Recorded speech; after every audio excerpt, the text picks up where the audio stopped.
ගෞරවනීය මහා සංඝරත්නයන් අවසරයි. වේදිකාවේ සිටින අපේ පක්ෂයේ ප්‍රධාන ලේකම් පිල්වින් සිල්වා සහෝදරයන්ගේ අවසරයි. වේදිකාවේ සිටින සෝමන් සමරසිංහ සහෝදරයා ඇතුළු දේශපාලන මණ්ඩලයේ සහෝදරවරුන්ගෙන් අවසරයි. ඒ වගේම වේදිකාවේ සිටින මධ්‍යම කාරක සභාව නියෝජනය කරන සහෝදරියගෙන් සහෝදරවරුන්ගෙන් අවසරයි. මෙම අවස්ථාවට සහභාගී වෙලා සිටින ආදරණීය සහෝදරවරුන් සහෝදරියන් මෑණිවරුන් පියවරුන් ඇතුළු සිළු දෙනාගෙන් අවසරයි. ඒ වගේම මාධ්‍යවේදී හිතවතුන් හිතවතියන්ගෙන් අවසරයි. විශේෂයෙන්ම අද මහරගම නගරයේදී මේ රැස්වීම අපි පවත්වන්නේ පහුගිය පෙබරවාරි මාසයේ 2 වෙනිදා අපේ පක්ෂයේ ජාතික මහා සමුළුව පවත්වලා මේ රටත් මේ රටේ ජනතාවත් මුහුණ දී තිබෙන අර්බුදයන් පිළිබඳව සාකච්ඡා කරලා මේ රටත් මේ රටේ ජනතාවටත් මේට වඩා උසස් සමාජයක් නිර්මාණය කර ගැනීම වෙනුවෙන් වැඩපිළිවෙලක් සම්මත කරලා ඒ වෙනුවෙන් නායකත්වය දෙන්න දේශපාලන මණ්ඩලයක් සම්මත කරගෙන පිහිටවගෙන මධ්‍යම කාර්ය සභාවක් පිහිටවලා තමයි මේ රැස්වීම අද අපි පවත්වන්නේ. හත්වන ජාතික මහා සමුළුව හුදු නායකත්ව මණ්ඩල වෙනස්කම් පමණක් නෙවෙයි මේ රටත් මේ රටේ ජනතාවත් මුහුණ දී තිබෙන අසීරුතුම තත්ත්වයන් වෙනස් කොට මේ රටේ ජනතාවාදී පාලනයක් ගොඩනැගීම දක්වා ජනතාවාදී පාලනයක් ගොඩනැගීම තෙක් ඉදිරියට ගෙන යාම සඳහා වූ වැඩපිළිවෙලක් එක තමයි අපි අද මේ රැළිය පවත්වනු ලබන්නේ. එයි මොකද්ද අද අපේ රට සිද්ධ වෙලා තිබෙන්නේ? ඈත ගොවි බිම් වලින් හැඬ නැගෙන හඬ තමයි තමන් මෙහෙ සමාංශ වෙලා නෙලා ගන්න අස්වැන්න විකුණලා ජීවිතය ගැට ගහ ගන්න බෑ කියලා ගොවි ජනතාව අඳුනා නගනවා. අපේ රටේ දීවර ජනතාව මුහුණට ගිහිල්ලා අල්ලන මාළු අස්වැන්න විකුණලා තමන්ගේ ජීවිතේ පවත්වාගෙන යන්න බැහැ කියලා හූල්ලනවා කෑ ගහනවා. අපේ රටේ වැඩ කරන ජනතාව රාජ්‍යාංශ පෞද්ගලික අංශේ ලැබෙන පඩිපත තමන්ගේ ජීවිතේ පවත්වාගෙන යන්න ප්‍රමාණවත් නැහැ කියලා කන්නලව් කරනවා හඬ නගනවා. අපේ රටේ ව්‍යාපාරික ප්‍රජාව එදාතරම් බිස්නස් නේ බිස්නස් කඩා වැටලා තිබෙන්නේ ව්‍යාපාරය කොහොමද පවත්වාගෙන යන්න කියලා අඳෝනා නගනවා හූල්ලමින් ඉන්නවා. අපේ රටේ තරුණ පරම්පරාව තමන්ගේ අධ්‍යාපනයට සරිලන රැකියාවක් හොයාගන්න බැරි අර්බුදයකට මුහුණ දීලා තිබෙනවා. ඒ වගේම සිංහල දෙමළ මුස්ලිම් ජනයාගේ සමගිය ભેද බින්න කරන්න කටයුතු කරමින් තිබෙනවා. ඒ වගේම රට ජාත්‍යන්තර හමුවේ විශාල අවදානමකට තල්ලු කරලා තිබෙනවා. එනිසා අපේ රට පැති ගණනාවකින් අපේ ජනතාව අර්බුද ගණනාවකින් පෙළෙන තත්වයකට පත් වෙලා තිබෙනවා. එනිසාද මේ නගරේ මේ හුම් කන්දරේ හැම අම්මා තාත්තා කෙනෙක්ගේම සහෝදරියෙක්ගේම හඬ මොකද්ද? මේ විදියට අපේ රට යන්න දෙන්න එපා. මේ විදියට තවදුරටත් අපි ජීවත් වෙන්න ඕනේ නෑ. ඒ වෙනුවට මේක වෙනස් කරන්න ඕන කියන හඬ තමයි. ඒ වෙනුවට මේක වෙනස් කරන්න ඕන කියන සිතුවිලි තමයි. ඒ වෙනුවට මේක වෙනස් කරන්න ඕන කියන හැඟීමෙන් තමයි අද සියලු ජනයා කටයුතු කරමින් තිබෙන්නේ. අපි සපතකට පොරොන්දු වෙනවා.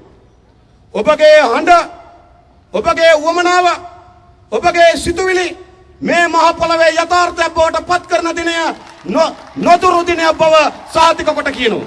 මේක වෙනස් කරන්න ඕන රටක්. මේ විදියට යන්න දෙන්න එපා. අපේ ඇකේ නැලවෙන දරුවන්ට අපේ කුසේ දඟලන දරුවන්ට සුළඟ එල්ලලා මොන්ටිසෝරි යන දරුවන්ට මේට වඩා හොඳ රටක් අපි හදන්න ඕන.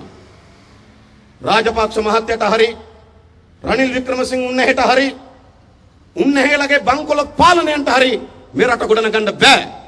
බැරි බව දැන් අවුරුදු 66ක් තිස්සේ ඔප්පු කරලා තිබෙනවා.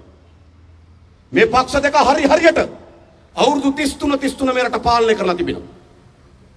අවුරුදු 66ක් කියන්නේ සුළුපටු කාලයක් නෙවෙයි. අවුරුදු 66කින් පස්සේ මේ රට ගෙනලා තියෙන කොතනටද? මේ පක්ෂ දෙක අද ඔප්පු කරමින් තිබෙනවා. තව දුරටත් මේ රටේ ජනතාවත් අංගලක් හෝ ඉදිරියට ගෙන යන්න හැකියාවක් නැහැ. රාජපක්ෂ මහත්තයටවත් රනිල් වික්‍රමසිංහ මහත්තයලාටවත්. දැන් බලන්න රාජපක්ෂ මහත්තයා මොකද්ද කිව්වේ 2010 ජනාධිපතිවරණයේදී ප්‍රධාන කේන්ද්‍ර 5ක් හදනවායි කිව්වා. කේන්ද්‍ර 5ක් ගොඩනගනවා කියලා තමයි පටන් ගත්තේ. දැනුමේ කේන්ද්‍රය, විලද කේන්ද්‍රය, නාවික කේන්ද්‍රය, ගුවන් කේන්ද්‍රය, බලශක්ති කේන්ද්‍රය. පෞද්ගලික චෝගම් සමුළුවේදී තවත් කේන්ද්‍රයක් දැම්මා. සංචාරක කේන්ද්‍රය. දැන් ආණ්ඩුව කියනවා මේ රට 2010 ජනාධිපතිවරණයේදී කියන ප්‍රධාන කේන්ද්‍ර 5ක් ඔස්සේ මේ රට හදනවයි කියලා. මොකද්ද වෙලා තියෙන කේන්ද්‍රවලට? දැන් බලශක්ති කේන්ද්‍රය. දැන් බලශක්ති කේන්ද්‍රයට මොකද්ද වෙලා තියෙන්නේ? නොරොච්චෝලේ බලාගාරය හදලා මාස 36යි. කැඩිලා 26යි. අපි පාර්ලිමේන්තුවේ දවසක් ඇහුවා පවිත්‍රා දේවි වන්නිආරච්චිගෙන් නොරොච්චෝලේ බලාගාරය හදලා කොච්චර කල්ද කියලා. ඒතර කිව්වා මාස 32යි කියලා. අපි ඇහුවා කැඩිලා කොච්චරද කියලා. කැඩිලා 26යි කිව්වා. අපි ඇහුවා කැඩුනේ කොහෙද කියලා. ඉතින් කියන්න පටන් ගන්නවා. එක දවසක් බෙල්ට් එක කැඩුනා. ඊළඟ දවසේ උඳුන කැඩුනා. ඊළඟ දවසේ ප්‍රධාන ජෙනරේටර් එක කැඩුනා. ඊළඟ දවසේ ගල් අඟුරු ගේන බෙල්ට් එක කැඩුනා. ඊළඟ දවසේ විදුලිය ජාතික විදුලි බල පද්ධතියට කාන්දු කරන වයර් එක කැඩුනා. හොගාගෙන කියාගෙන යනවා. අපි ඒව කොහෙද බේරුනේ කියන්න කියලා. දැන් මේ බලශක්ති කේන්දරෙනි. දැන් බලශක්ති කේන්දරය කරන්න යන්නේ මොකෙන්ද? විදුලි බල මණ්ඩලය. දැන් අපේ රටේ බලශක්ති කේන්දරය කරන්න තියෙන ප්‍රධාන ආයතන දෙක විදුලි බල මණ්ඩලයයි තෙල් සංස්ථාවයි. ඒ දෙකේ තත්ත්වය මොකක්ද? විදුලි බල මණ්ඩලයේ පහුගිය අවුරුදු දෙකේ පාඩුව මතක තබා ගන්න. විදුලි බල මණ්ඩලයේ 2011 2012 කියන අවුරුදු දෙකේ පාඩුව කෝටි 8042යි. දැන් බලශක්ති කේන්ද්‍රය කරන්න යන මහින්ද මහත්තයා 2011 2012 විදුලි බල මණ්ඩලයේ පාඩුව කෝටි 8042යි. ගොවියන්ට ගොවි විශ්‍රාම මට්ටමට වෙන් කරන්නේ කෝටි 100යි. ඉස්පිරිතාල වලට බෙහෙත් වලට වෙන් කරන්නේ කෝටි 900යි. සමුරුදි සානාධාරය දෙන්න වෙන් කරන්නේ කෝටි 1400යි. හැබැයි බලශක්ති කේන්ද්‍රය කරන්න යන තෙල් සංස්ථාවේ පාඩුව කෝටි 8042යි. විදුලි බල මණ්ඩලේ පාඩුව. බලශක්ති කේන්ද්‍රය කරන්න යන තෙල් සංස්ථාවේ පාඩුව කොහොමද? තෙල් සංස්ථාව පහුගිය අවුරුදු දෙකේ පාඩුව කෝටි 18415යි. මේ මහජනගේ මුදල් වදු ගහලා දඩ ගහලා එකතු කරගන්න මුදල් කෝටි 18415ක් ගිලලා තියෙනවා තෙල් සංස්ථාව. දැන් මේකෙන්ද බලශක්ති කේන්ද්‍රයක් බවට පත් කරන්නේ අපේ රට. බලශක්ති කේන්ද්‍රය නෙවෙයි බලශක්තිය සඳහා තියෙන ආයතන දෙකෙන් අපේ රට බංකොලොත් කරලා තිබෙන්නේ රාජපක්ෂ පාලනයේ. ඒ බලශක්ති කේන්ද්‍රයේ තත්ත්වය. ඊළඟ කියන මෙරට ගුවන් කේන්ද්‍රයක් කරනවා. දැන් ගුවන් කේන්ද්‍රය කරන්න ආණ්ඩුවට තියෙන ප්‍රධාන ආයතන දෙක මොකද්ද? මිහින්නය, එයාලංකා, ගුවන් තොටුපොළව. ඕවනේ ප්‍රධාන ආයතන තුන. මිහින්නය ගුවන් සේවය තියෙනවා, එයාලංකා ගුවන් සේවය තියෙනවා, ගුවන් තොටුපොළවල් තියෙනවා. ඕකෙන් තමයි මේක ගුවන් කේන්ද්‍රයක් කරන්න හදන්නේ. දැන් මිහින්නයකට මොකද වෙලා තියෙන්නේ? මිහින්නයකේ පහුගිය අවුරුදු දෙකේ පාඩුව රුපියල් කෝටි 623යි. මතක තබා ගන්න. මිහින්නයක රාජපක්ෂ මහත්තයාට ඕන වුණා ගුවනේ තමන්ගේ නම දාන්න. ඉතින් දැම්ම මිහින්නයා කියලා. දැන් ඒක මිහින්නයා නෙවෙයි පයින්නයා වෙලා තියෙන්නේ. මහජනගේ මුදල් රුපියල් කෝටි 623ක් නැති කරලා තිබෙනවා. මේකෙන්ද ගුවන් කේන්ද්‍රය කරන්නේ. එයාලංකේගේ පහුගිය අවුරුදු 3 පාඩුව රුපියල් කෝටි 7000යි. මතක තබා ගන්න. ඉස්පිරිතාල වලට බෙහෙත් වලට වෙන් කරන්නේ රුපියල් කෝටි 1100යි. හැබැයි එයාලංකේගේ පහුගිය අවුරුදු 3 පාඩුව රුපියල් කෝටි 7000යි. මේකෙන්ද ගුවන් කේන්ද්‍රය කරන්නේ. ඊළඟ මත්තල ගුවන් තොටුපොළ. දැන් සාමාන්‍යයෙන් ඕනෑම රටක ගුවන් යානයක් නංගලා බස්සන්න ගුවන් තොටුපොළ ගාණක් ගන්නවා. දැන් අපි කටුනායක ගුවන් තොටුපොළේ ගුවන් යානයක් නංගලා බස්සලා නංගන්න ගුවන් තොටුපොළේ අය කිරීම ඩොලර් 5000යි. ඒ ලක්ෂ 6මාරක් විතර අය කරනවා. සිංගප්පූරුවේ ගුවන් තොටුපොළේ ගුවන් යානයක් බස්සලා නංගන්න ලක්ෂ 15ක් විතර අය කරනවා. හැබැයි ලංකාවේ සතයක්වත් අය කරන්නේ නැතු ගුවන් තොටුපොළක් තියෙනවා. මත්තල ගුවන් යාන බස්සුවට නැංගුවට සතයක්වත් ගන්නෙ. ඩොලර් 2500 ගානේ අරගෙන තිබුණා. පහුගියදා කැබිනට් පත්‍රයක් දාලා කිව්වා අපි සතයක්වත් ගන්නෑ ඒත් එන්න කියලා. දැන් වේලෙන ගුවන් තොටුපොළ වලින්ද ගුවන් කේන්ද්‍රය හදන්නේ. මේක ගුවන් කේන්ද්‍රයක් නෙවෙයි මේක හුලං කේන්ද්‍රයක් බවට පත් කරලා තිබෙන්නේ රාජපක්ෂ පාලනය. ඊළඟ රාජපක්ෂ මහත්තයා පම්පෝරි ගැහුවා මේක වෙළඳ කේන්ද්‍රයක් කරනවා කියලා. ඒක නම් ටිකක් කරලා තියෙනවා. කුඩුවල කේන්ද්‍රය, එතනෝල් කේන්ද්‍රය, ලෝකේ ඉන්න ලොකුම කැසිනෝ කාර්යෝ ගැන සූදු කෙලින කේන්ද්‍රය. දැන් රාජපක්ෂ ඉටු කරලා තිබෙන වාණිජ කේන්ද්‍රය විතරයි. වෙන මුකුත් නෙවෙයි. ඊළඟ රාජපක්ෂ මහත්තයා කිව්වා මේක දැනුමේ කේන්ද්‍රයක් කරනවා කිව්වා. මේ රට ලෝකෙට දැනුම බෙදා හරින මධ්‍යස්ථානයක් බවට පත් කරනවා 2010යි. දැන් මේක දැනුමේ කේන්ද්‍රයක්. මහින්ද මහත්තයා බලයට පත් වෙනකොට 2005 අවුරුද්දේ අධ්‍යාපනය සඳහා වෙන් කරා දල ජාතික නිෂ්පාදිතයෙන් 3.59ක් මතක තබා ගන්න. අධ්‍යාපනය සඳහා වෙන් කරා 2005 අවුරුද්දේ දල ජාතික නිෂ්පාදිතයෙන් 3.59ක් 2013 අවුරුද්දේ වෙන් කරේ කීයද? 1.4යි. අධ්‍යාපන මුදල් හරි 8කට වඩා කැපුව රාජපක්ෂ පාලනය. අපේ රටේ පළවෙනි වතාවට විශ්වවිද්‍යාල ආචාර්යවරු මහාචාර්යවරු ගාල්ලේ ඉඳන් කොළඹ ඇවිල්ලා උද්ඝෝෂණය කරලා කිව්වා මේ විදියට අධ්‍යාපන මුදල් කප්පාදු කරන්න එපයි කියලා. පාරේ යන ගමන් මහින්ද මහත්තයා එහෙ කපනවා. එහෙමයි කරේ. ගාල්ලේ ඉඳන් කොළඹට විශ්වවිද්‍යාල ආචාර්යවරු පෙළපාලියනවා. මහින්ද මහත්තයා පී.බී. ජයසුන්දරයි අරලියගම මන්දිරයේ අයවැයලේකනේ හදනවා. හදනකොට මොකද කරන්නේ? 2012 වෙන් කර 1.8ක් 2013 වෙන් කර 1.4යි. දැනුමේ කේන්ද්‍රය බවට පත් කරන්නේ කොහොමද? සාමාන්‍ය ජනයාගේ අධ්‍යාපනයෙන් පළව හැරලා සාමාන්‍ය ජනයාගේ දුවදරුවන්ගේ අධ්‍යාපනයෙන් පළව හැරලා තමන්ගේ ඇති හැකි අයට පමණක් අධ්‍යාපන ඇති කරන කේන්ද්‍රයක් කරන්න යන්නේ. ඒ නිසා තමයි මීරිගම පෞද්ගලික විශ්වවිද්‍යාල කලාප දාන්න හදලා තිබෙන්නේ. ඔන්න රාජපක්ෂ මහත්තයාගේ දැනුමේ කේන්ද්‍රය. ඊළඟ රාජපක්ෂ මහත්තයා මේක නාවික කේන්ද්‍රයක් කරනවා කියනවා. නාවික කේන්ද්‍රය කරන්නේ මොකෙන්ද? හම්බන්තොට වරායි. නැව්වෙන්නේ නැති වරායකින් නාවික කේන්ද්‍රයක් හදන්න යනවා. කොළඹ අලුතෙන් හදපු ජැටිය මන්දක මහින්ද රාජපක්ෂ මහත්තයා කියලා විවෘත කරලා කියනවා මම අලුතෙන් ජැටියක් හැදුවා කියලා. වෙලාවට චීනට සිංහල තේරෙන්නේ. චීන ළඟ තියාගෙන කියන්නේ. ඒ ජැටිය 2042 වෙනකම් ලංකාවට අයිති නැති ජැටියක්. ඉතින් කොළඹ වරායේ ප්‍රධානම ලොකුම නැව්වෙන්න පුළුවන් ජැටිය 2042 වෙනකම් චීනට බදු දීලා 2042 වෙනකම් චීනයේ ආධිපත්‍යයට යටත් කරලා මහින්ද මහත්තයා කියන මේක නාවික කේන්ද්‍රයක් කරනවා කියලා. නෑ.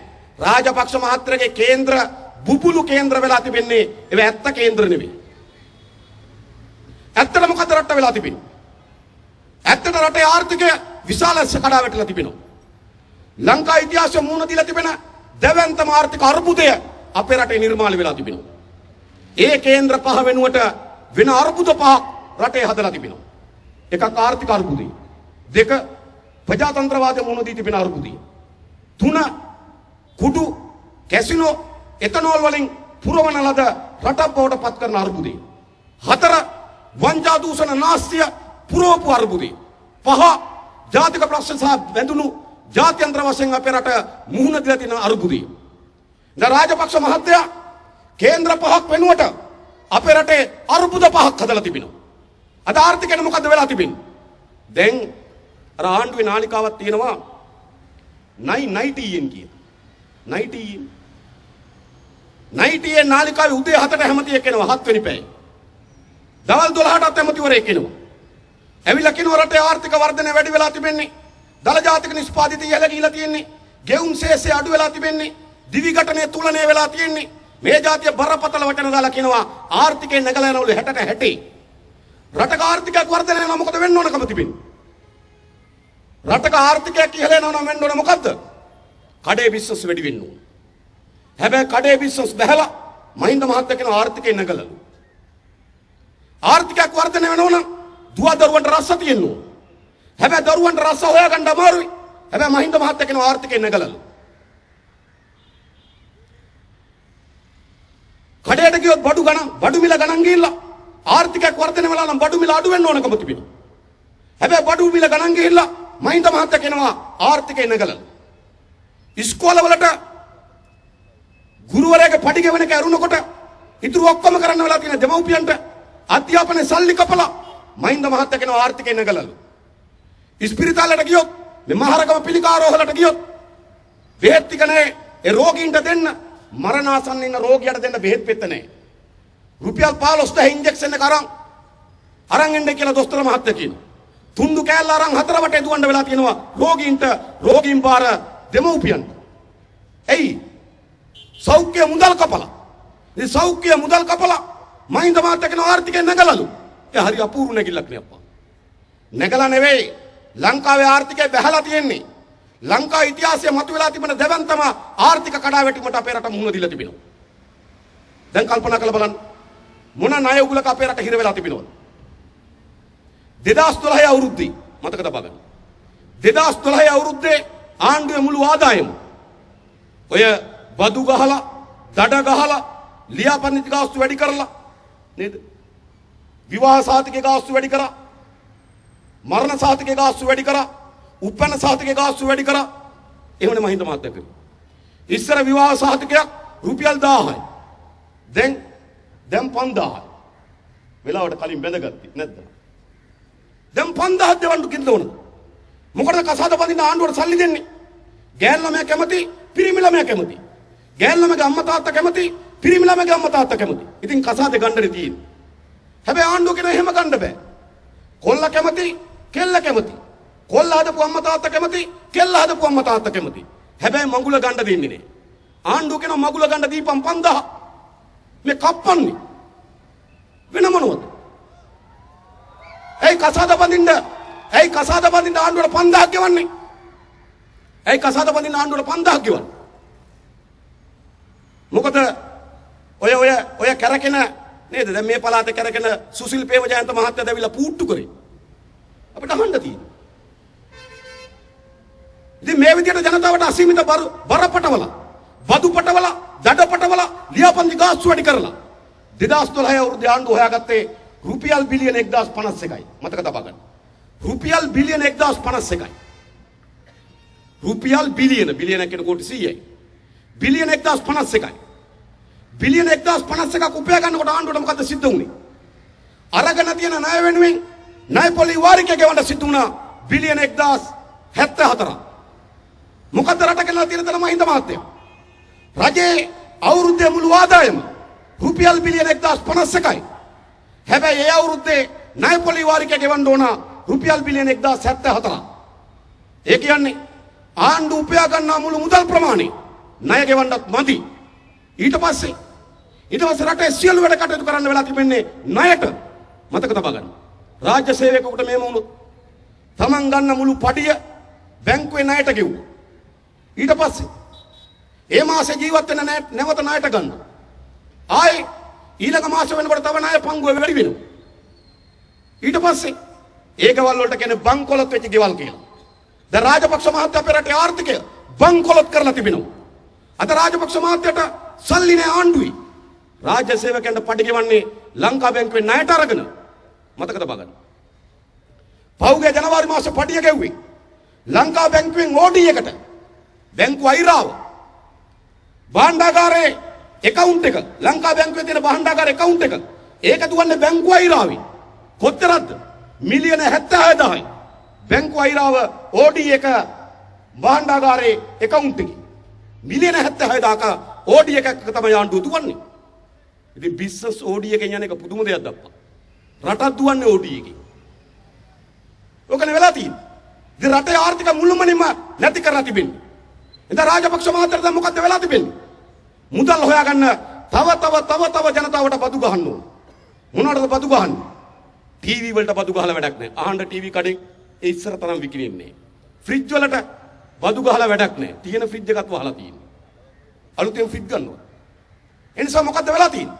ජනතාවගේ ආහාර පාන වලට අද බදු ගහන්න පටන් ගන්න තිබෙනවා. පහුගිය අයවැය ලේඛනේ ජනතාවගේ අත්‍යවශ්‍ය භාණ්ඩ සියලු ඒවාට බදු ගෙවුවා. කල්පනා කරලා බලන්න. කොත්තමල්ලි වලට රුපියල් 202ක බද්දක් තියෙනවා. කොත්තමල්ලි වල. කඩේට ගිහලා කොත්තමල්ලි ග්‍රෑම් 250ක් ගෙනාවොත් ආණ්ඩුවට 50% දෙන්න ඕන. සූදුරු වලට තියෙන රුපියල් 120ක බද්දක්. කඩේට ගිහලා සූදුරු ග්‍රෑම් 100ක් ගත්තොත් රුපියල් 12ක ආණ්ඩුවට දෙන්න ඕන. කහකුඩු වලට තියෙන රුපියල් 202ක බද්දක්.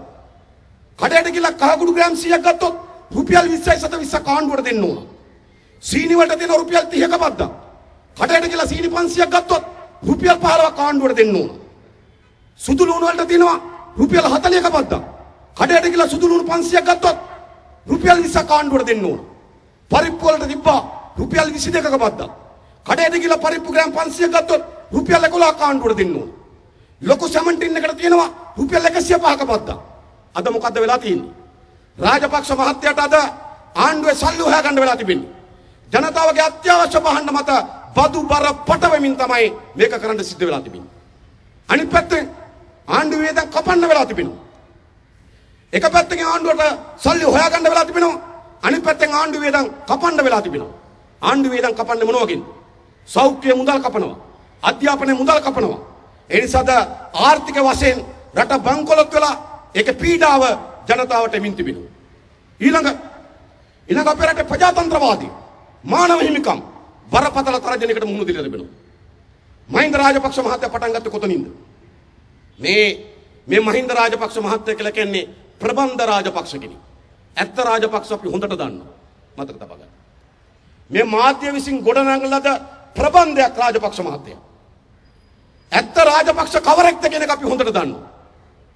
නැත්තම් කාටද අප්පා සුනාමි සල්ලි වංචා කරන්න හිතෙන්නේ? කාටද? හිටපු අග්‍රමිනිස්ත්‍රකාර සරත්චන්ද්‍ර සිල්වා මහත්තයා කිව්වේ මොකද්ද?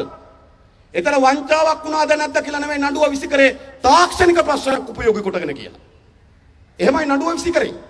2004 මේ රට ව්‍යසනයක් බවට පත් වෙලා තිබෙනකොට ජනතාව දසදහස් ගණන් මියදිලා තිබෙනකොට ඒකට ලෝකෙන් සල්ලි එනකොට අක්කගේ නමට account හදලා සල්ලි හොරකම් කරපු කට්ටිය. කවර නායකද මේක? මතක තබා ගන්න. ඒ නිසා මේ මාධ්‍ය වලින් ගොඩනගන ප්‍රබන්ධයක් මේ තිබෙන්නේ. මාධ්‍ය වලින් ගොඩනගන ප්‍රබන්ධය. ඇයි ඒ? රාජපක්ෂ මහත්තයා වැඩේ පටන් ගත්තේ මාධ්‍යට පහර දීලා. අද මේ රටේ සිදුවෙන කිසි දෙයක් අද රාජපක්ෂ මහත්තයාට විරුද්ධව මාධ්‍ය වල වාර්තා වෙන්නේ නැහැ. මේ මාධ්‍ය වේදින් බොහෝ දෙනෙක් දන්නවා. අපි කතා කරනකොට අපිට කියන්නේ රාජපක්ෂ කියන නම අඩුවෙන් ටිකක් කියන්න එතකොට දාගන්න පුළුවන් කියලා. ඒක තමයි ඇත්ත කතාව. අද එක නාලිකාවක් තියෙනවා මහින්ද රාජපක්ෂ මහත්තයා කියපුවම බීප් බීප් ගන්නවා. බීප් බීප් ගාපුවම අපි දැනගන්න ඕනේ රාජපක්ෂ කියලා. මේකනේ වෙලා තියෙන්නේ. කිසි මාධ්‍ය ආයතනක අද රාජපක්ෂ මහත්තයාගේ නම ලියන්න සූදානම් නැහැ. ඔයගොල්ලෝ දැකින්න ඇති පහුගියදා ලංකාදීප පත්‍රයේ මුල් පිටුවේ ප්‍රවෘත්තියක් තිබ්බා. එකක් තමයි අපේ පක්ෂ නිර්මාතෘ රෝණ විජේවීර සහෝදරයාගේ මස්සිනා අලුත් කඩේ උසාවිය ගාව පිස්සු නැටුවා කියලා. කොහොමත් පිස්සු මිනිහට. අපි දන්නවා කොහොමත් මානසික රෝගයක් තියෙනවා. දැන් ඒක ලංකාදීප ලියන කොහොමද? රෝණ විජේවීරගේ මස්සිනා අලුත් කඩේ උසාවිය ගාව පිස්සු නටයි. හැබැයි එතනම ප්‍රවෘත්තියක් තියෙනවා ශ්‍රී ලංකන් එයාලයින් එකේ සභාපති කොලම්බෝ වල ඉඳන් සිංගප්පූරුව කටුනායකට ගුවන් යානය සිංගප්පූරුවට හරවයි කියලා. කවුද සභාපති? මහින්ද මහත්තයාගේ මාස්සිනා.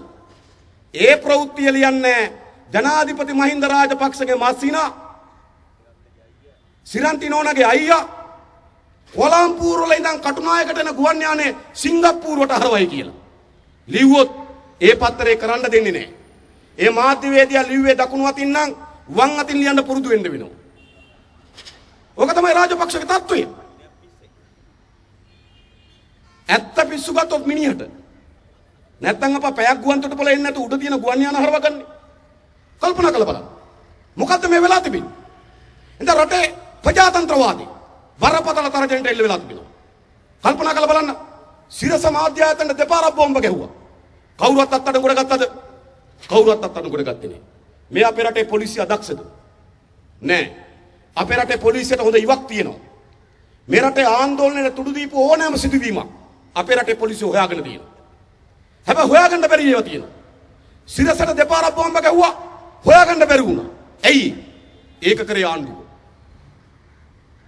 ඉරුදින කාර්යාලය ඉරුදින පත්‍රේ සණ්ඩලීඩ පත්‍රේ මුද්‍රණය කරන මුද්‍රණාලයට දෙපාරක් ගිනි තිබ්බා. කවුරුවත් හොයාගන්න බැරි වුණා. ඇයි? ඒක කරේ ආණ්ඩුව. අධිආරක්ෂක කලාපයේ තියෙන 100ට රූපවාහිනියට බෝම්බ ගැහුවා. කවුරුවත් හොයාගන්න බැරි වුණා. ඇයි? ඒක කරේ ආණ්ඩුව. ඊනිවුස් වෙබ් අඩවියට ගිනි තැබුවා. කවුරුවත් හොයාගන්න බැරි වුණා. ඇයි? ඒක කරේ ආණ්ඩුව. යාපනයේ උදේන් කාර්යාලයට අවස්ථා ගණනාවකදී වැඩි තිබ්බා. කවුරුවත් අත්අඩංගුවට ගන්න බැරි වුණා. ඇයි? ඒක කරේ ආණ්ඩුව. ලසන්ත වික්‍රමතුංග ඇතුළු මාධ්‍යවේදීන් 11 දෙනෙක් ඝාතනය කරා.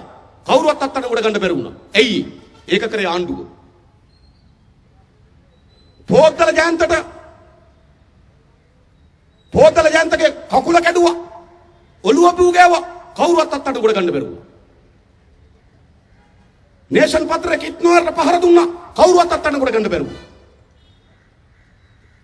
උපාලි තෙන්නකොණ්ඩ පහර දුන්නා. කවුරුවත් අත්අඩංගුවට ගන්න බැරි වුණා. ඇයි? ඒව කරේ ආණ්ඩුව. පොත්තල ජයන්ත ඇතුළු මාධ්‍යවේදීන් 20 ගණනකයි. එක අත කැඩුවා, එක කකුල කැඩුවා, එක දෙකම කැඩුවා. රාජපක්ෂ මොකද්ද කරලා තිබෙන්නේ? මේ මාධ්‍යායතන බියටපත් කරලා, ගිනි තබලා, මාධ්‍යවේදීන් ඝාතනය කරලා, මාධ්‍යායතනට පහර දීලා අද පාලනය කරනවා. ඒ වගේම සමහර මාධ්‍යායතන සල්ලි දීලා ගත්තා. රාජපක්ෂ මහත්තයාගේ කිට්ටුම ව්‍යාපාරිකයෝ මාධ්‍යායතන සල්ලි දීලා ගත්තා. සමහර මාධ්‍යායතන වල කතුරුවරුන්ගේ දරුවෝ ඇමරිකාවට ඇරියා ජනාධිපති අරමුදෙන් 37 දීලා. අපේ රටේ ප්‍රධාන ජාතික පුවත්පතේ කතුරුතුමාගේ දරුවෝ දෙන්නම ඇරියා ඇමරිකාවට. ආණ්ඩුවේ සල්ලි වලින්. ඉතින් ලියයි දේ පත්තරේ. ඒ නිසා අද මොකද සිද්ධ වෙලා තිබෙන්නේ? මාධ්‍යායතන ගිනි තබලා, මාධ්‍යවේදීන් ඝාතනය කරලා, මාධ්‍යවේදීන් අතපය කඩලා, මාධ්‍යායතන සල්ලි දීලා අරගෙන, මාධ්‍යායතන වලට වරදාන දීලා අද මාධ්‍ය වලින් වහලා තිබෙනවා. ඒ නිසා අපේ රටේ ඇත්ත රටේ සිදුවෙන දේ වාර්තා වෙන්නේ නැහැ, ජනතාව ගාවට එන්නේ නැහැ. ප්‍රජාතන්ත්‍රවාදයට බරපතල තරජනයක් එල්ල වෙලා තිබෙනවා. ඒ විතරක් මාධ්‍යායතන වල විතරක් තරජන එල්ල කරේ. වැලිවේරිය ජනතාව ඒගොල්ලන්ගේ සාධාරණ ප්‍රශ්නයක් තමන් පානය කරන වතුර වසබව දැනගෙන බොන්න වෙලා තිබෙනවා. තමන්ගේ දරුවට වතුර විදුරුව පොවන්නේ වසබව හිත. ගැබිණි අම්මත් වතුර විදුරුව බොන්නේ බොන වතුර වලින් දරුවට මොකක් වෙයිද කියලා හිතලා. එවැනි හැඟීම් ඇවිස්සෙන ජනතාව පාරට බැලලා උද්ඝෝෂණය කරා. මොකද කරේ? ගෝඨාභය රාජපක්ෂ හමුදාව යවලා වෙඩි තිබ්බා. දැන් ජනතාවගේ උද්ඝෝෂණ වලට වෙඩි තබනවා. ඒ විතරද කටුනායක සේවක සේවිකාවන් තමන්ගේ සේවක අර්ථසාධක අරමුදල කොල්ල කන්න එපයි කියලා කෑ ගහනකොට ඒකත් හොරා කන්න හැදුවේ විශ්‍රාමයට පණතක් ගෙනල්ලා. මොකද කරේ? වෙඩි තබලා එතන රොසාංචානක සහෝදරයව ඝාතනය කරා. හලාවතදී අදට හරියටම අවුරුදු 2යි හලාවතදී ඩීසල් මිල වැඩි වුණා. ඒ ඩීසල් වලින් තෙල් ගහලා මූදු ගිහලා මාළු වලලා ජීවත් වෙන්න විදියක් නැහැ. ඒ නිසා ඩීසල් මිල අඩු කරපල්ලා කියලා උද්ඝෝෂණ කරන එකේ දීවර ජනයේ අයිතිය එතෙන්ට වෙඩි තිබ්බා. අද වනාතේ ජීවත් වෙන වතු ජනය තමන්ගේ ගෙවල් දොරවල් සුණු විසුණු කරලා හෝටල් කාරයන්ට ඉඩම් දෙනකොට තමන්ගේ ගෙදරින් තමන් යන්නේ නැහැ කියලා උද්ඝෝෂණය කරනකොට මොකද කරන්නේ? සුදු වෑන් වලින් ඇවිල්ලා උස්සගෙන යනවා. රාජපක්ෂ පාලනේ මේවා කරන්නේ රට වෙනුවෙන් නෑ, පවුලේ බලය වෙනුවෙන්.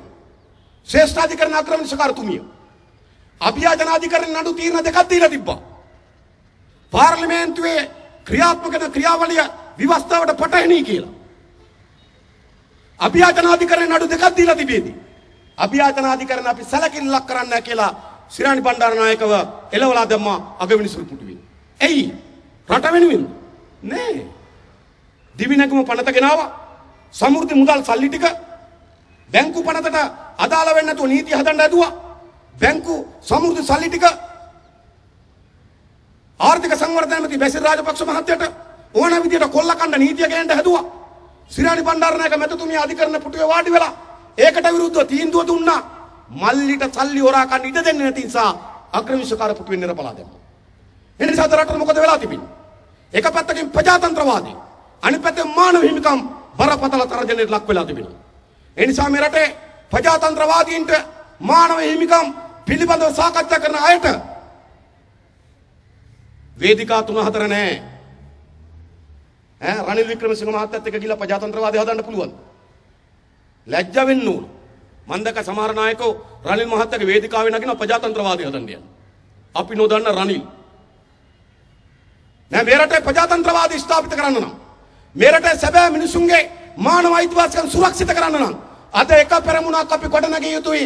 ඒ පෙරමුණ තිබෙන්නේ ජනතා විමුක්ති පෙරමුණේ වේදිකාවේ වෙන කොහෙවත් නෙවෙයි. ආර්ථික අර්බුදයට විරුද්ධ පෙරමුණක් අපි හදන්න ඕන. ප්‍රජාතන්ත්‍රවාදයේ වෙනුවෙන් පෙරමුණක් හදන්න ඕන. ඒ විතරක්.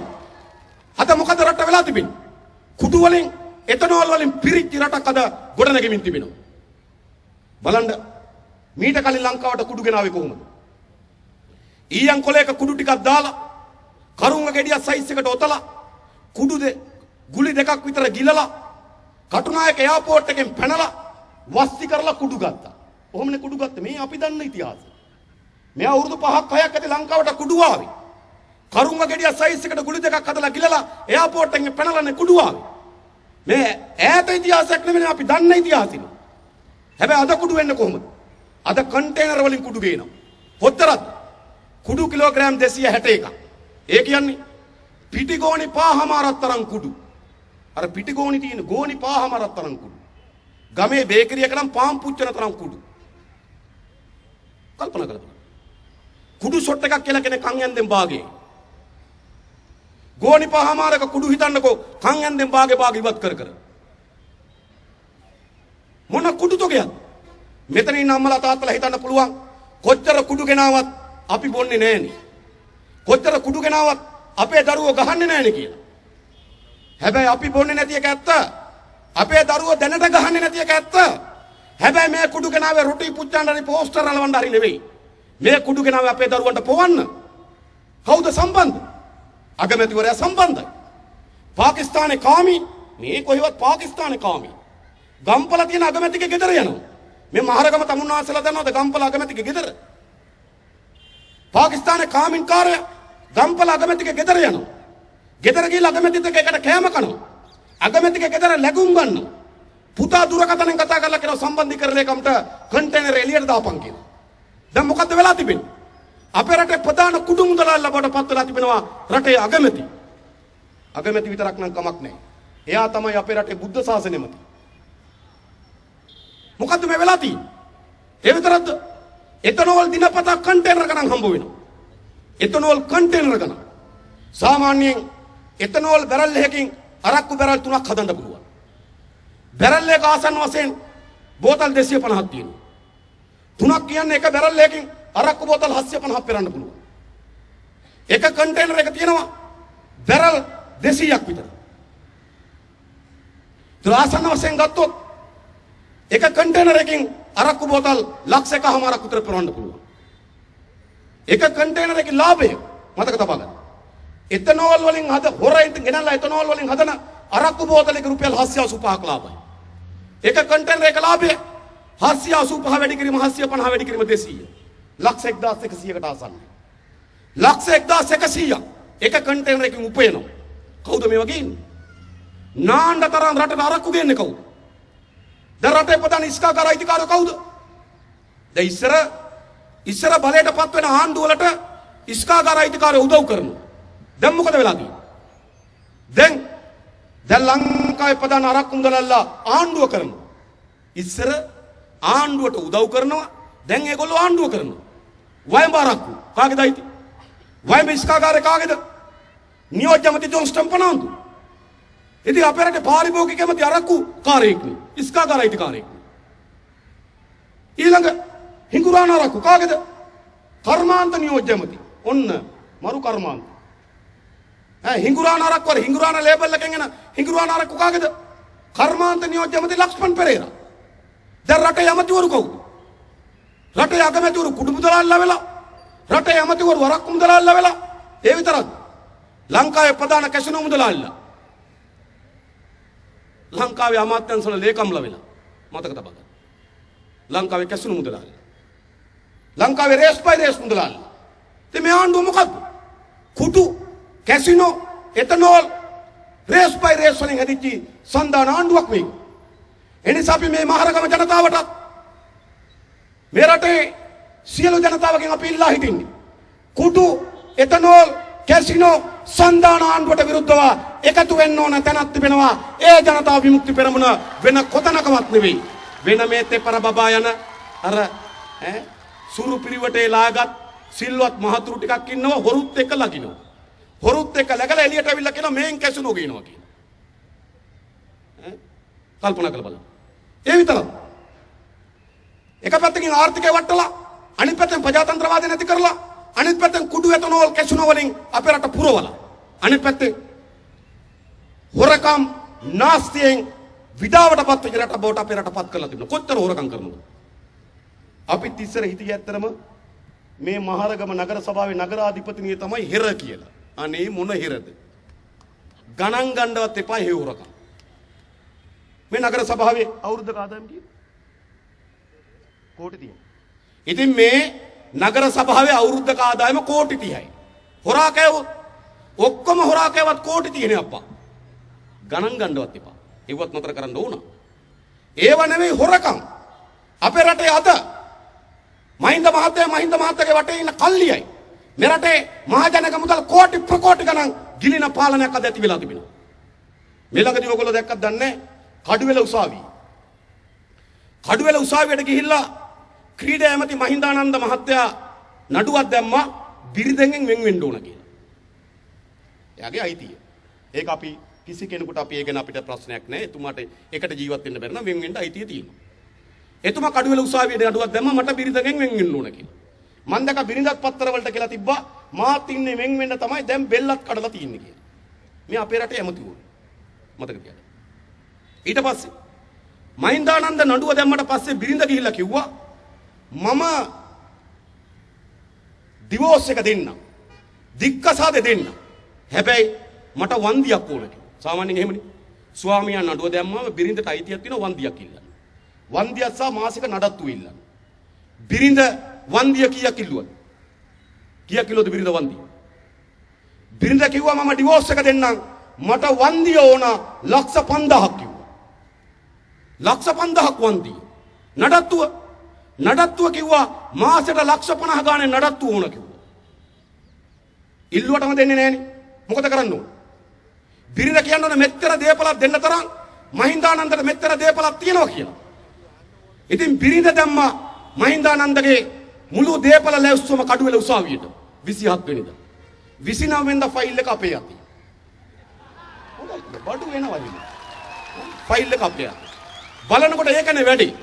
කොළඹ හැමතැනම ගෙවල්, නුවර හැමතැනම ගෙවල්, ලංකාවේ හැම බැංකුවකම ගිණු, කටුනායක එයාපෝට් එකේ ඩියුටි ෆ්‍රී කඩ තුනක්ද කොහෙද? ඉතින් බිරිඳ කියනවා මෙන්න මෙච්චර දේපලක් තියෙනවා මට ඕන කියලා. නඩුකාරයා යනවා මහින්දානන්දගේ. ඔයාගේ පළවෙනි ජොබ් එක මොකද්ද කියලා.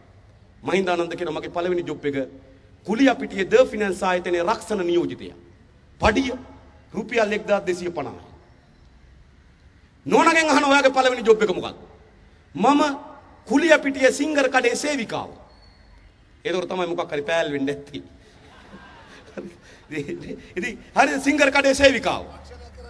රක්ෂණයක් කරන්න ගිහිල්ලා සිංගර් කඩේට. හරි ඉතින් කිව්වා පඩියගේ රුපියල් 750යි.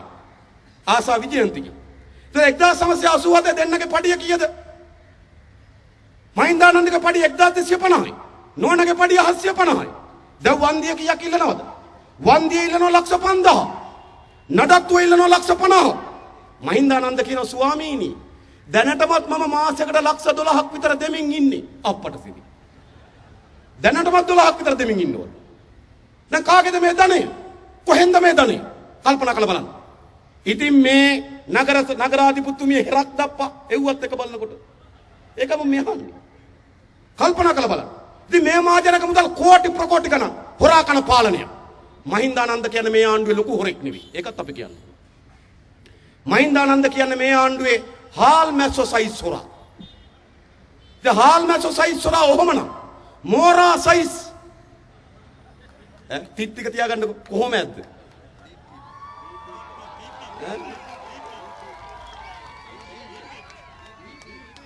BPP කල්පනා කරලා බලන්න. ඉතින් මේකට සිද්ධ වෙලා තියෙනවා. ඉතින් මේ රටේ මහජනක මුදල් කෝටි ප්‍රකෝටි ගණන් හොරකම් කරන පාලකයෝ. ඒගොල්ලෝ අපේ රටේ පාලකයෝ. තමුන්වන්සලා කල්පනා කරලා බලන්න. දැන් පහුගියදා මහින්ද මහත්තයාගේ තුන්වෙනි දරුවා රෝහිත රාජපක්ෂගේ සම්මුඛ සාකච්ඡාවක් තිබ්බා ඩේලි මිරර් පත්තරේ.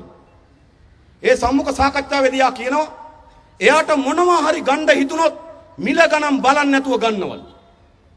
ඊට සමාධිවේදියා නෝ දාන සපත්තු වර්ගේ මොකද්ද කියලා. එයා කියනවා එයා දාන සපත්තු වර්ගේ ලුයි විටෝන් කියන සපත්තු වර්ගේ. ලුයි විටෝන් කියන සපත්තු දෙකක් කීයද? ලක්ෂ එකමාරයි. දැන් මහින්ද මහත්තයාගේ තුන්වෙනි දරුවගේ කකුලේ සපත්තු දෙක ලක්ෂ එකමාරයි. අපි නම් ඔළුවේ තියාගෙන යන්නේ නේද?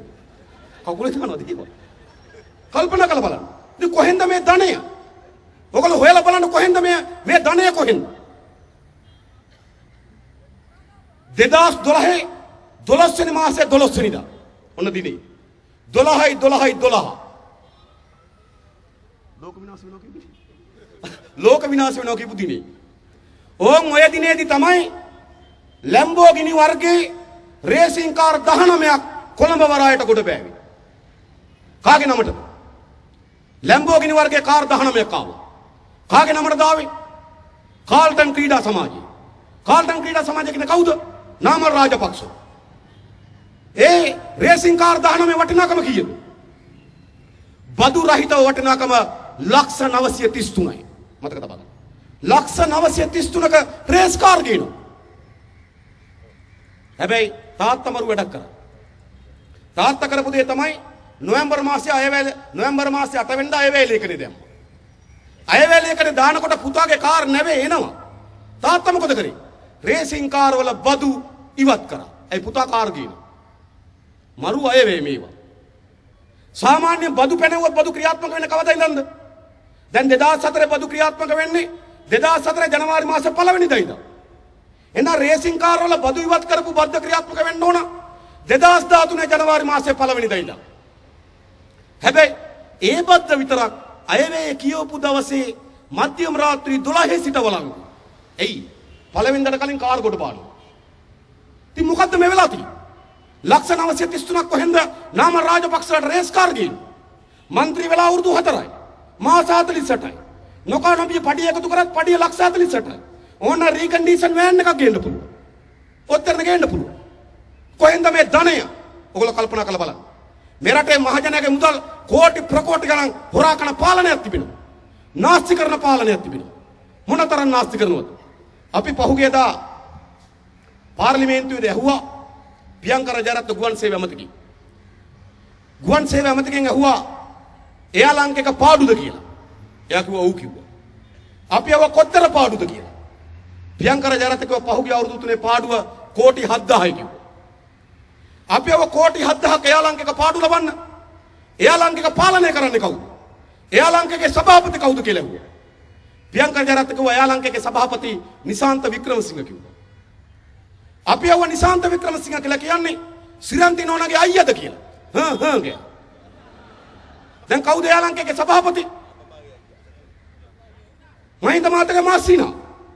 ඊළඟ අපි අහුවා එයා ලංකේක පාලනය කරන්න තරම් එතුමා කොච්චර ඉගෙනගෙන තියෙනවද කියලා. අධ්‍යාපන සුසුකම් මොනවද කියලා. සාපේ කිව්වා. අපි අව මොකක් සාපේ ඊළඟ අපි අව සාපේ පාස්ද කියලා. ගෑවා. ඒක පාසුත් නෑ. කල්පනා කරලා බලන්න එයා ලංකේක පාලනය කරන්න. අවුරුදු 3 පාඩුව කෝටි 7000යි. පාලනය කරන්නේ මහින්ද මහත්තයාගේ මාසිනා. ඊළඟ අපි අහුවා එයා ලංකේකට සිකියුරිටි මහත්තයෙක් ගන්න කොච්චර අධ්‍යාපන සුසුකම් ඕනද කිව්වා. සිකියුරිටි මහත්තයෙක් නිකම් බෑ ඒ ලෙවල් වැඩ 3ක් ඕන කිව්වා. සිකියුරිටි ඒ ලෙවල් වැඩ 3ක්. සභාපති සාපේ සාපේ හොඳද? හොඳද රට? ඉතින් මේක පවුලක් වටේ ඉන්න කල්ලියකුයි. මේ රටේ මහජනක මුදල් කෝටි ප්‍රකෝටි ගණන් හොරා කනවා, නාස්ති කරනවා, කල්පනා කරලා බලන්න. ඒ විතරක්. මේ සැරේ අයවැලේ කනේ එයා ලංකේකට කීයක් දැම්මද? මේ සැරේ අයවැලේ කනේ ගොවියන්ගේ විශ්‍රාම මට්ටමට කෝටි 100යි. රාජ්‍ය සේවකයට පඩි ගෙවන්න කෝටි 1600යි. CTB එකට කීයද? අපි කවුරුත් යන CTB එකට කීයද? කෝටි 50යි. හොඳ මතක තබා ගන්න. මේ සැරේ අයවැලේ කනේ 2014 ගොවියන්ගේ විශ්‍රාම මට්ටමට කෝටි 100යි. රාජ්‍ය සේවකගේ පඩි ගෙවන්න 1600යි. CTB එකට කෝටි 50යි. එයා ලංකේකට මස්සිනාට කීයද? කෝටි 2600යි. හොඳද? CTB එකට කෝටි 50යි. එයා ලංකේකට කෝටි 2600යි. නායකයෝද මේගොල්ලෝ? අපි තමුන්වහන්සේලාට අහන්න. ඒ නිසා අපේ ලාල් සහෝදරයා කිව්වා වගේ මේ රටේ මහජනක මුදල් කෝටි ප්‍රකෝටි ගණන් එක්රැස් කරගෙන තියෙනවා. මේ රටේ දේශපාලකයෝ 14ක් මතක තබා ගන්න. මේවා ජනතා විමුක්ති පෙරමුණේ පාලනයක් යටතේ ස්වාධීන පරීක්ෂණ මණ්ඩලයක් පිහිටවලා ඇත්ත තමන්ගේ දේපල මොනවද? අයතාලෙස උපයාගත්ත මොනවද? ඒ අයතාලෙස උපයාගත්තු හැම මුදලක්ම මේ රටේ ජනයාට අයිති මුදල් නැවත ජනතාවට අත්පත් කර දෙන ක්‍රියාමාර්ගයට අපි අවතීර්ණ වෙනවා. එහෙම කරන්න ඕන. මේ අපේ පලාමිටියට බද්ද ගහලා අපේ කොත්තමල්ලි සූදුරු මාදුරු පරිප්පු ඇටයට බද්ද ගහලා එකතු කරගන්න සල්ලි කෝටි ප්‍රකෝටි ගණන් හොරා කරන පාලකයෝ ඉන්නවා. කල්පනා කරලා බලන්න. ඒ විතරක්. අද අපේ රටේ ජාත්‍යන්තර වශයෙන් විශාල අවධානයකට ලක් වෙලා තිබෙනවා. දැන් සමහර අය හිතනවා මේකට තියෙන උත්තරේ මොකද්ද? සමහර අය හිතනවා මේ ජාත්‍යන්තරයට වැඩේට දෙන උත්තරේ තමයි මහින්ද මහත්තයා සිප වෙලඳගෙන ඇමරිකාවට කඩි බාන. අර අපෙන් ගිහපු හාදේ එහෙම දකලා මේක. මහින්ද මහත්තයාගේ දෙපතුල් ළඟ වැටි මහින්ද මහත්තයාගේ දෙපතුල් අසල වැජෙමින් එයින් විසිකරන කටුව සූප්පු කොට මහින්ද මහතා වෙනදගෙන ඇමරිකාවට තඩි බාණ්ඩ කතා කරනවා. එක කට්ටිය. තව කට්ටියක් කතා කරනවා ඇමරිකාව බදා වෙනදගෙන මහින්ද මහත්තයට තඩි බාන්න. එහෙමත් ඉන්නවනේ NGO කාර්ය ටිකුයි වැඩිපුරම UMP කැමති ඒ ලතාවට. ඇමරිකාව බදාගෙන මහින්ද මහත්තයට තඩි බාණ්ඩ කට්ටියක් හදනවා. මහින්ද මහත්තයා බදාගෙන ඇමරිකාවට තඩි බාණ්ඩ තව කට්ටියක් හදනවා. හැබැයි ජනතා විමුක්ති පෙරමුණ බෙදුම් රේඛාව හරියට අදිනවා. නිවැරදි බෙදුම් රේඛාව තමයි මහින්ද මහත්තයයි ඇමරිකාවයි ඉරෙන් එහා පැත්තේ මෙහා පැත්තේ ජනතාව ඉන්න බෙදුම් රේඛාව අපි අඳින්න ඕන. ඒකයි නිවැරදි රේඛාව. මොකද රාජපක්ෂ මහත්තයට මේක ඕනකමක් නැහැ. රාජපක්ෂ මහත්තයට ඕන ජිනීවා වල යෝජනා සම්මත වෙන්න ඕන. මා විදුලි පුටිය වාඩි කරවන්න කියලා තඩි බඩ පපුවට ගහ ගන්න ඕන. විදුලි පුටිය වාඩි කරවන්න නැන කියලා විලාප දෙන්න ඕන. එහෙනම් ඒකට මුහුණ දෙන්න හොඳට තානාපති සේවය හදන්න එපයි. සාමාන්‍යයෙන් තානාපති කෙනෙක් වෙන්න කොහොමද? උපාධියක් තියෙන්න ඕන. විදේශ සේවා විභාගේ පාස් වෙන්න ඕන. විදේශ සේවා පාඨමාලාව හදාරන්න ඕන. තානාපති කාර්යාලයක කුඩා තනතුරේ ඉඳන් අවුරුදු 20ක් විතර වැඩ කරපුවාම තමයි තානාපති කෙනෙක් වෙන්නේ. එහෙම තමයි තානාපතිවරු හැදෙන්නේ. රාජතාන්ත්‍රික විෂය පිළිබඳව උපාධි තියෙන්න ඕන. එහෙම වුණාම තමයි තානාපති කෙනෙක් හැදෙන්නේ. එතන අපේ රටේ තානාපතිවරයෙක් කියලා කියන්නේ රාජතාන්ත්‍රික ගනුදෙනු පිළිබඳ විශේෂත්වයන් දැනුමක් තිබෙන, ලෝකයේ දේශපාලන ප්‍රතිවිරෝධයන් පිළිබඳව අවබෝධයක් තිබෙන, ලංකාවේ දේශපාලන න්‍යාය පත්‍රය පිළිබඳව ඇගීමක් තියෙන අය තමයි තානාපති කරන්න ඕන. දැන් අපිට ලොකුම තර්ජනය තියෙන ඇමරිකාවෙන් නම් අපි ඇමරිකාවට යවන්න ඕන අපේ රටේ තානාපති සේවයේ ඉන්න හොඳම කෙනා. එහෙමනේ. තර්ජනය තියෙන ඇමරිකාවෙන් නම් අපි ඇමරිකාවට යවන්න ඕන අපේ තානාපති සේවයේ හොඳම කෙනා. කවුද ඇමරිකාවේ තානාපති? කවුද ඇමරිකාවේ තානාපති? බෙලියත්තේ ජාලිය. ගැටමාන්නේ චණ්ඩිමල්ලි වගේ. බෙලියත්තේ ජාලිය. දෙනියායෙන් තේකොළ අරන් ගිහිල්ලා ඇමරිකාවේ තේකොළ පැකට් කරලා විකුණපු තේකොළ මුදලාලි තමයි අද ඇමරිකාවේ තානාපති. මහින්ද මහත්තයාගේ ඥාතියා. ඕන් රට. ඊළඟ එක්සත් ජාතික සංවිධානයේ මහා මණ්ඩලය නියෝජනය කරනවා රුසියාව. නිසා රුසියාවට එවන්නත් ඕන අපි හොඳ තානාපතිවරයෙක්. රුසියාවේ තානාපති කවුද? කවුද රුසියාවේ තානාපති? මහින්ද මහත්තයාගේ පුංචි අම්මගේ පුතා. අධ්‍යාපන සුදුසුකම් මස්සිනා වගේමයි. හොඳද? එතන රුසියාවේ තානාපති. ඊළඟ ඊළඟ අපිට බැරි වෙලාව සම්බාධකව යුරෝපයේ අපිට අතිශය වැදගත් කලාපයක්. යුරෝපේ තානාපති සේවයට එවන්න හොඳ කට්ටිය. දැන් යුරෝපේ ඉතාලිය තානාපති කවුද? කවුද ඉතාලිය තානාපති? කොලොන්නාවේ නාවලගේ බෙනට් කුරි. දැන් අපේ තානාපති ඉතාලිය. ඊළඟ මියන්මාරය. අපිම බෞද්ධ ආගමික රටක් සහයෝගීතාව හොඳින් හදන්න පුළුවන් රටක්. මියන්මාරයට යවන්න හොඳ තානාපති කෙනෙක්. මියන්මාරේ තානාපති කවුද? දික්වැල්ලේ එච්.ආර්. පියසිරි. එයාගේ මාන හිමිකම් අපි දන්නවා. 88 89. ඊළඟ එක්සත් අරාබි එමිරාජ්‍ය මැද පෙරද කලාපයට අපි යවන්න ඕන හොඳ තානාපතිවරයෙක්. කවුද එක්සත් අරාබි එමිරාජ්‍ය තානාපති? කටුනායක වෙඩි තබලා වෙඩි තැබීමේ වගකීම බාර අරගෙන බොරුවට හරි ඉල්ලා අස්වෙච්චි පොලිස්පති මහින්ද බාලසූරිය. දැන් එයා ඉල්ලා අසුනේ කටුනායක තරුණයන්ට වෙඩි තියලා. එයා එක්සත් අරාබි එමිරාජ්‍යයට ගියේ මානව හිමිකම් ගැන කතා කරන්න. හොඳද? ඒ නිසා ජාත්‍යන්තර හමුවේ අපේ රට විශාල අසුරුතාවකට පත් කරලා තිබෙනවා. ඒ නිසා පැති ගණනාවකින් අපේ රට අර්බුදයට මුහුණ දීලා තිබෙනවා. දැන් මොකද කරන්න ඕන? දැන් මේකට විරුද්ධව ප්‍රබල විපක්ෂයක් හදන්න ඕන. සාමාන්‍ය ජනතාව අතර කියනවා ඇත්ත ආණ්ඩුව අපිට එපා වෙලා තියෙන්නේ. හැබැයි විපක්ෂය මේකට හයිය මඳින කියලා. ඔය කියන්නේ නිල විපක්ෂය ගැන. එක්සත් ජාතික පක්ෂය ගැන. අදත් මේ ආණ්ඩුවේ කරුණු එල්දරව් කරන්නේ වංචා දූෂණ විමර්ශන කොමිසම් සභාවේ සභාපතිවරයා. එයා කොමිස්සරා. එක්කෝ එයා අයින් වෙන්න ඕන. ලැජ්ජාවක් තියෙනවා. එහෙම නැත්නම් ජනාධිපතිවරයා අයින් කරන්න ඕන. දෙන්නටම ලැජ්ජාවක් නැහැ. ඒකනේ වෙලා තියෙන්නේ. දැන් එයා මොකද කරන්නේ? දැන් පැමිණිලා දැම්මා හඳුන්නෙත් සහෝදරයා ගිහිල්ලා අපරාධ වංචා දූෂණ විමර්ශන කොමිසම් සභාවට සභාපති හොරා කාලා කියලා. දැන් හඳුන්නෙත් සහෝදරයා උසාවි ගෙනියන්න හදනවා. හොඳද? හඳුන්නෙත් සහෝදරයා නෙවෙයි අපි කවුරුත් උසාවි යන්න ලෑස්ති. කොමිසම් සභාවේ සභාපතිවරයාගේ විතරක් නෙවෙයි අලගිය මුලගිය හොරකම් ඔක්කොම අධිකරණය ඉදිරියේ ඔප්පු කරන්න පෙන්වන්නත් අපි ලෑස්ති මතක තබා ගන්න. ඒවා කරන්නේ JVP එක.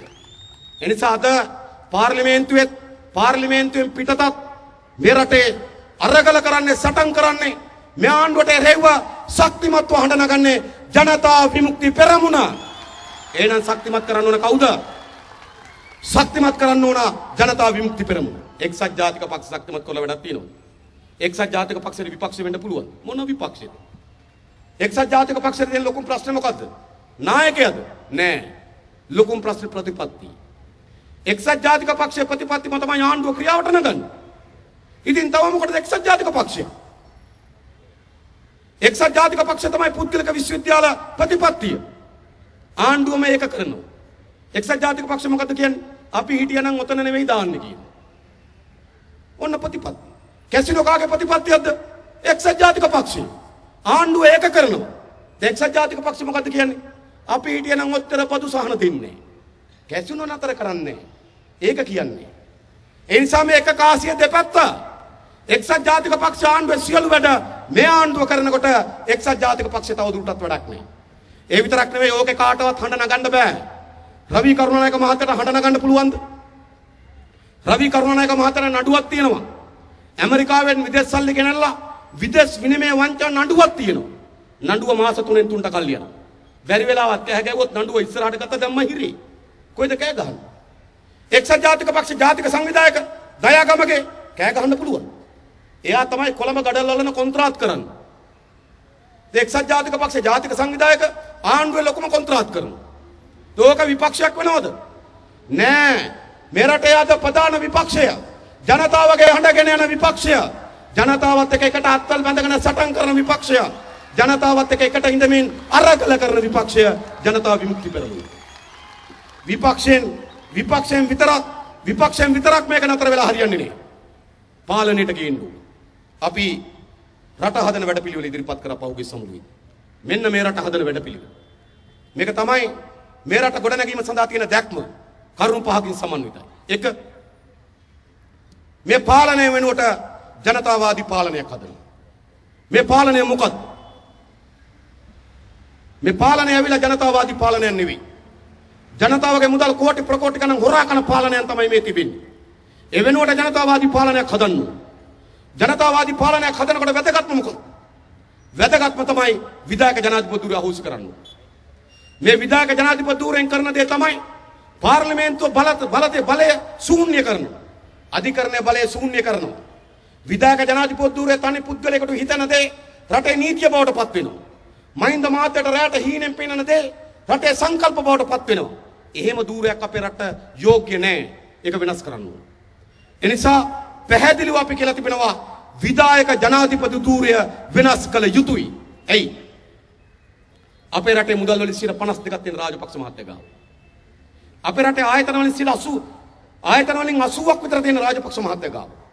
වැදගත් ආයතනවල වැදගත්ම කොටස තියෙන රාජපක්ෂ මහත්තයා ගාව. වැදගත්ම ආයතනවල වැදගත්ම කොටස. ඉඩම් අමාත්‍යාංශ වැදගත්ම ආයතනය ඉඩම් ප්‍රතිසංස්කරණ කොමිසම. ඉඩම් අමාත්‍යාංශ අමාත්‍ය ජනක බණ්ඩාර LRC එක මහින්ද මහත්තයා ගාව. තැපැල්ලා විදුලි සංදේශ නියාමන අමාත්‍යාංශේ තැපැල්ලා විදුලි සංදේශ අමාත්‍යාංශේ වැදගත්ම එක විදුලි සංදේශ නියාමන කොමිසම TRC එක. තැපැල්ලා විදුලි සංදේශ නැමැති ජීවන් කුමාරතුංග TRC එක මහින්ද මහත්තයා ගාව.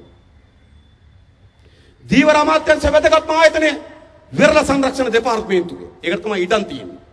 දීවර ඇමති රාජිත් සේනරත්න විරල සංරක්ෂණ දෙපාර්තමේන්තුව මහින්ද මහත්තයා ගාව. අධිකරණ අමාත්‍යාංශ වැදගත්ම ආයතනය නීතිපති දෙපාර්තමේන්තුවයි නීති කෙටුම්පත් කිරීමේ දෙපාර්තමේන්තුවයි. අධිකරණ ඇමති රවුෆ් හකීම් හැබැයි නීතිපති දෙපාර්තමේන්තුවයි නීතිපත් කෙටුම්පත් කිරීමේ දෙපාර්තමේන්තුවයි දෙකම ජනාධිපතිවරයා ගාව. මොකද කරලා තිබෙන්නේ? අනිත් සියලු අමාත්‍යාංශ වලට කොම්බ දීලා ඒ වගේ තියෙන මතය මේ විධායක ජනාධිපති ධූරය විසින් දැහැ ගන්න. ඒ නිසා මේ විධායක ජනාධිපතිවරු අහෝසි කොට මේ රටේ ජනතාව තෝරාපත් කර යවන ජනතා නියෝජිතයන් පාලනයට අහුල් වෙන ක්‍රමයක් හදන්න ඕන. ඒක තමයි ජනතාවාදී පාලනය. ඊළඟ මේ අමාත්‍ය මණ්ඩලය සීමා කරන්න ඕන. මේ අමාත්‍ය මණ්ඩලය විශාල අමාත්‍ය මණ්ඩලයක් කල්පනා කරලා බලන්න. ඉන්දියාව ගත්තොත් ජනගහනය කෝටි 124ක් ඉන්නවා. ඇමතිවරු ඉන්නේ 35යි. චීනය ගත්තොත් ජනගහනය කෝටි 135යි. ඇමතිවරු ඉන්නේ 16යි. ඉන්දුනීසියාව ගත්තොත් ජනගහනය කෝටි 24ක් ඉන්නවා. ඇමතිවරු ඉන්නේ 40යි. ජපානය ගත්තොත් ජනගහනය කෝටි 12ක් ඉන්නවා. ඇමතිවරු ඉන්නේ 18යි. ලංකාව ගත්තොත් ජනගහනය කෝටි 2යි. ඇමතිවරු 65යි. නියෝජ්‍ය ඇමතිවරු 43යි. මහ ඇමතිවරු 4 දෙනයි. මහ ඇමතිවරු 9 දෙනයි. පළාත් ඇමතිවරු 36 දෙනයි. මොකද මේ වෙලා තිබෙන්නේ? ඒ නිසා ජනතා විමුක්ති පෙරමුණ පැහැදිලි ලෙස කියනවා මේ රටේ අමාත්‍ය ධූර ප්‍රමාණය 25කට සීමා කරනවා. එතනින් යා කිසි අමාත්‍යංශ ගොඩනගන්නේ මම හදන්න ඕන. මේ අමාත්‍යංශ විද්‍යාත්මක පදනමකින් බෙදන්න ඕන. අද කොහොමද මේ අමාත්‍යංශ බෙදලා තියෙන්නේ? දැන් බලන්න. අපි සන්දාන ආණ්ඩුවේ අමාත්‍ය ධූර ගත්තා. අපි කොයි වැඩේ හරියට ඕන කියලා. ඒ වැඩේ කරන්න හරියට ඕන. ඒ දරපු අමාත්‍යංශ මොකද්ද? කුසිකර්ම. ඒකට ඉඩම් ඕන ඉඩම්. ඒකට වාරි මාර්ග ඕන වාරි මාර්ග. පසු සම්පත්. හතරම එකට. කුසිකර්ම ඉඩම් වාරි මාර්ග පසු සම්පත්. එක අමාත්‍යංශයක් වෙන්න ඕන. හැබැයි අද මොකද වෙලා තියෙන්නේ? කුසිකර්ම ඇමති මහින්ද යාපා තව නියෝජ්‍ය ඇමතියෙක් ඉන්නවද කොහෙද? වාරි මාර්ග ඇමති නිමල් සිරිපාල නියෝජ්‍ය ඇමති සූර්යාරච්චි. ඉඩම් ඇමති ජනක බණ්ඩාර නියෝජ්‍ය ඇමති කෙනෙකුත් ඉන්නවා. පස් සම්පත් ඇමති තොණ්ඩමන් නියෝජ්‍ය ඇමති කෙනෙකුත් ඉන්නවා. කුසිකර්මාන්තේ තව කැලලක් කඩලා සුළු අපනයින. ඇමති රෙජිනෝල් කුරේ නියෝජ්‍ය ඇමති නිසාන්ත මුතු වෙට්ටි. මොකද්ද වෙලා තිබෙන්නේ? මේ අමාත්‍යංශ කෑලි වලට කඩලා මෙහෙම රටක් හදන්න බෑ. මේ රටක් හදන්න බෙදපුවා නෙවෙයි. දැන් බලන්න පරිසර අමාත්‍යංශය. පරිසර ඇමති සුසිල් ප්‍රේමජයන්ත. වනජීවි ඇමති සොයිසා. එන පරිසරයට වනජීවි අයිති නැද්ද? මේ මොන රටක්ද කල්පනා කරලා බලන්න. දැන් පරිසර ඇමති ඉන්නවා වනාන්තර අයිති නැහැ වනජීවි අයිති නැහැ. දෙහෙම පරිසර අමාත්‍යංශ හදන්න පුළුවන්. මේ සන්තෝෂම් කරන ලෙව කන කටු මේ දීලා තියෙනවා. අධ්‍යාපනය බලන්න. උසස් අධ්‍යාපන ඇමති SP දිසානායක. නියෝජ්‍ය ඇමති නන්ද මිත්‍ර ඒකනායක. අධ්‍යාපන ඇමති බන්දුල ගුණවර්ධන. නියෝජ්‍ය ඇමති ගේරු. අධ්‍යාපන සේවා ඇමති දුමින්ද දිසානායක. අධ්‍යාපන සේවා කියලා ඇමතියෙකුත් ඉන්නවා.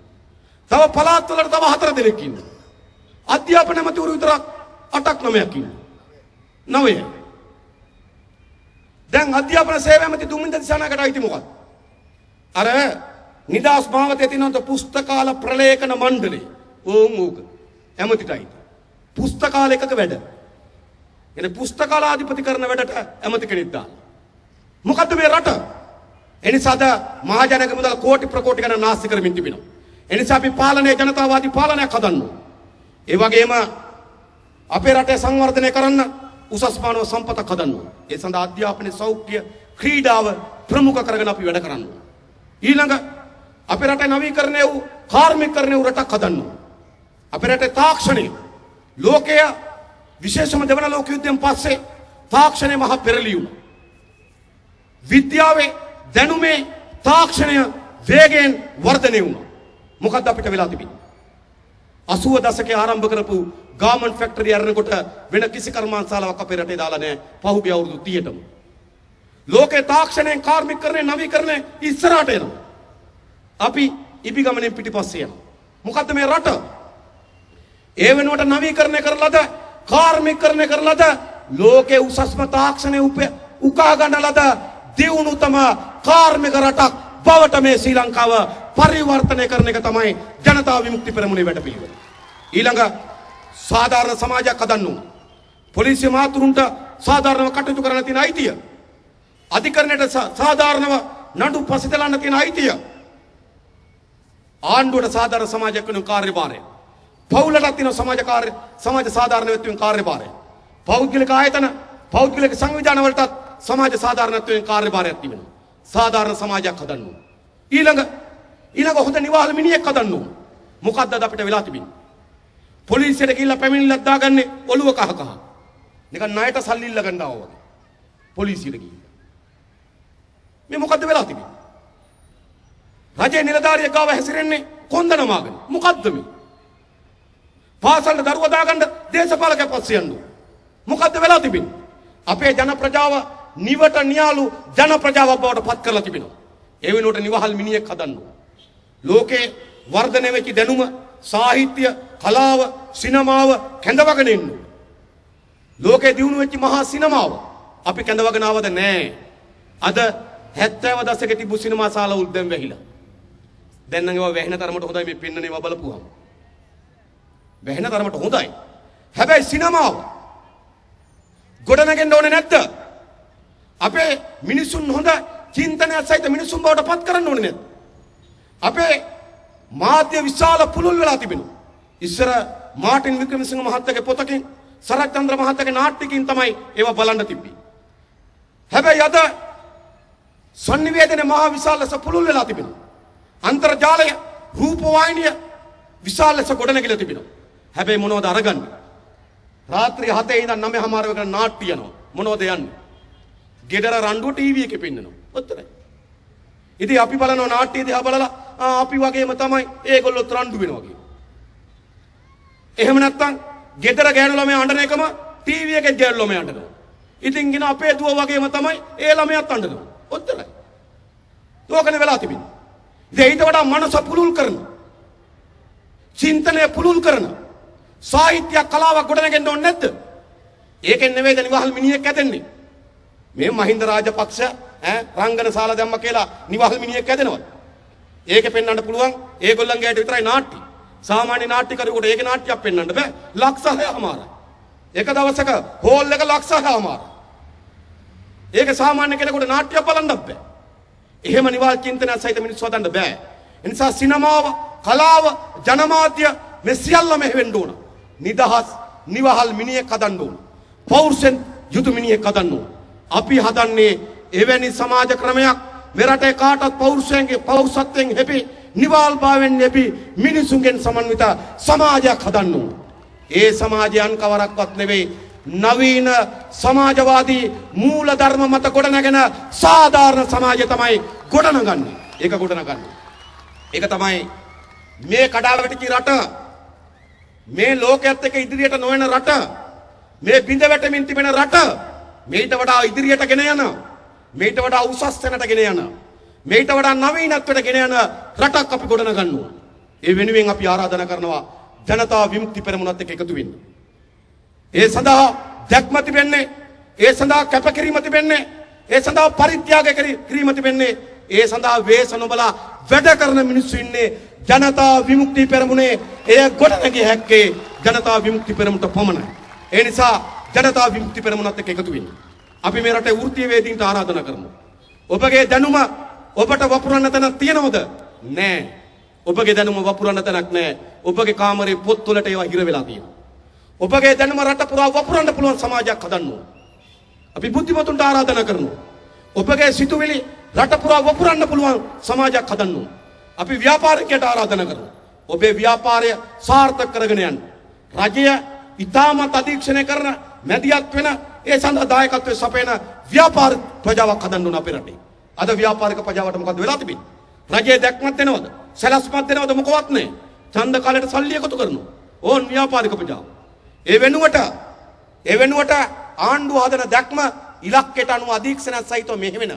ඒ සඳහා දායකත්වය දෙන ව්‍යාපාර අපේ රට ගොඩනගන්න ඕන. ඒ සඳහා ව්‍යාපාරික ප්‍රජාවට අපි ආරාධනා කරනවා. අලුත් රටක් ගැන හිතන මේ සමාජ ක්‍රමය වෙනුවට උසස් සමාජයක් ගැන කල්පනා කරන තාරුණ්‍යයට අපි ආරාධනා කරනවා. මේක තමයි ඔබට හදන්න පුළුවන් උසස් රට හදන තැන.